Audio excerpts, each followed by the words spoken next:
Okay, welcome back to another video where we talk about music reviews, dance videos, reactions, etc. Where we talk about all that shit. How are you? First, I want to ask, have you checked out my VMA series? Where I review all the performances from the VMA's night. You can find it on my YouTube channel. It's also on my Patreon. So quick disclaimer. People have been asking, Shamar, why are your videos so short on YouTube? It's because copyright. Copyright infringement keeps me from posting long form videos. Because these people want their money. And apparently I'm not transforming the videos enough. So if you want bloopers and always behind the scene cuts, go over to my Patreon. Because we have a time over there and I drop bonus videos all the time. My most recent video is Offset, Jid, and Swim Pools performing bodies on the Jimmy Fallon The Tonight Show. It's up on Patreon and it's up on YouTube. Now, today I have a party for you. Yes, you. So let's get started. Today we're talking about Glorilla's funny ass diss track against Young Thug, Beauty in Black Season 2, Charlie Kirk and Young Thug's apology and his new single. So I want to start off with Charlie Kirk really quick because that is such a heavy topic. So I didn't like anything that Charlie Kirk stand for, nor did I go to places that he populated. I didn't even know who Charlie Kirk was. But when they showed this video of him sitting down at this round table, for lack of better words, he was having a debate about politics. And the fact that you should know that he was not an official politician, but he was viewed as one, or at least an upcoming one, building his name in the MAGA community. He was against everything that I stood for, being black, LGBTQIA rights, anything that doesn't support MAGA. And what saddens me is his death. I've been feeling very split about this for the last couple of days. And it's most important that I add this to this video today because JD Vance, our vice president, is holding a celebration for him today. Now, a lot of people believe that Charlie Kirk met his end due to gun violence and his position on them. He said something to the degree of that we're going to lose some lives in order to be able to protect our Second Amendment, which is the right to bear arms, right? So a lot of people don't feel bad about his death because of his views and the way that he spewed hatred and anti-everything rhetoric. So although I didn't like him, I can still send prayers to his family. And I understand he wouldn't have cared or gave a damn about, my lifeless body. But because that's that individual, that doesn't make me a devil. And it doesn't make you a devil because you don't feel sorry for him. Or a devil because you do feel sorry for him. Or stand by him and his policies, whatever they were. Any bloodshed, any human lives lost, I want to send thoughts and prayers to those people's families. And that's just period. Let's move on to something a little more interesting, which is Glorilla's diss track against Young Thug and Mariah the Scientist. This is a looking ass remix. So I think we're really from Atlanta. This was my song growing up. Weak looking ass niggas, poor looking ass niggas. Will you marry me? Tell me y'all know looking ass nigga. Y'all gotta know that song.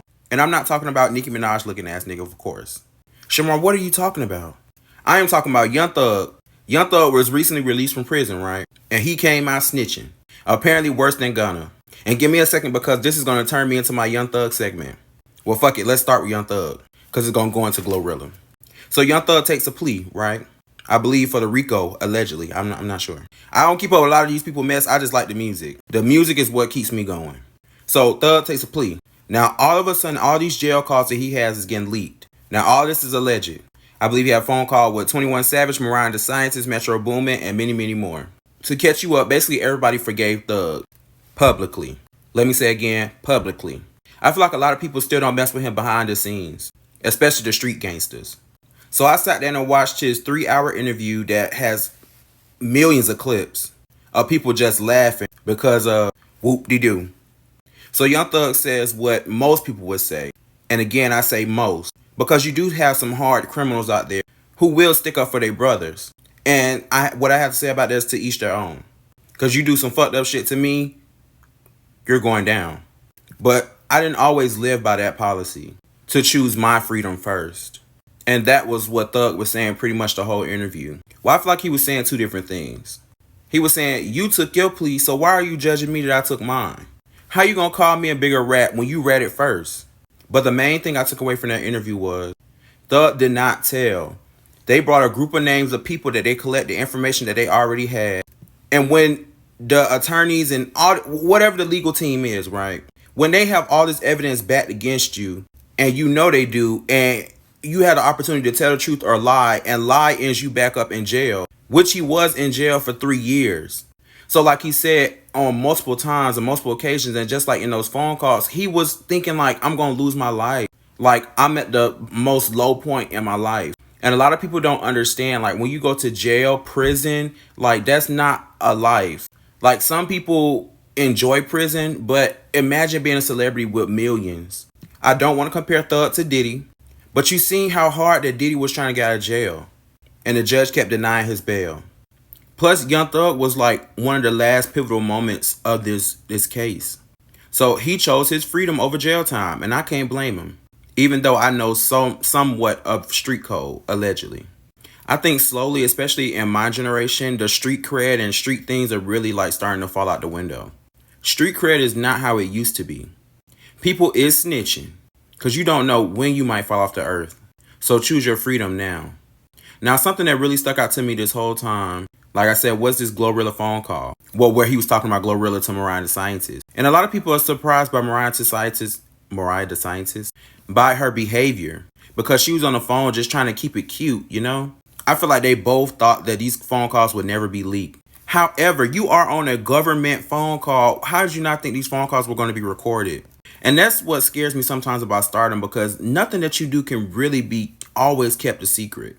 So I really didn't catch the beginning of the phone call, but I did hear clips of it, right? So to me, this sounded like a defensive thing, and y'all can correct me in the comments if I'm wrong. But I believe maybe he was asked about Glorilla, and he was like, that long face, da-da-da-da-da, just tearing Glorilla to pieces, like she's unattractive. And then here come Mariah the Scientist saying, they say she looked like Rihanna. And motherfucking do. Have y'all seen that edit of Glorilla's face on Rihanna? They do look alike.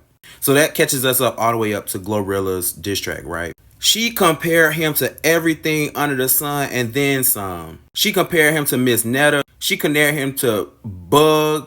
She called him gay, of course, allegedly. But out of all the insults, the Big Frida one took me out the most. Oh, I'm sorry, y'all. But what really gagged me and seemed to gag the internet is the Mariah the Scientist one. Which said, Mariah the Scientist, bring your ass back here. I ain't done with you, boy. She said, burning blue. Glorilla is so funny, bruh.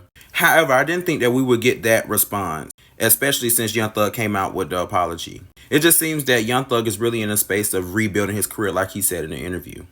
And I think it's so unfortunate because we have people like Rich Homie Quan, Young Thug, Migos, who was really running Atlanta, you know, for hip hop. Like, do y'all know Lifestyle? Like, come on. We running them digits, we running that money. I'm a Thug fan. TBH. Okay, we're coming to the close of the video. I want to talk about Beauty and Black Season 2 without giving too many spoilers. I believe it came out September 11th or September 12th. And Tyler Perry.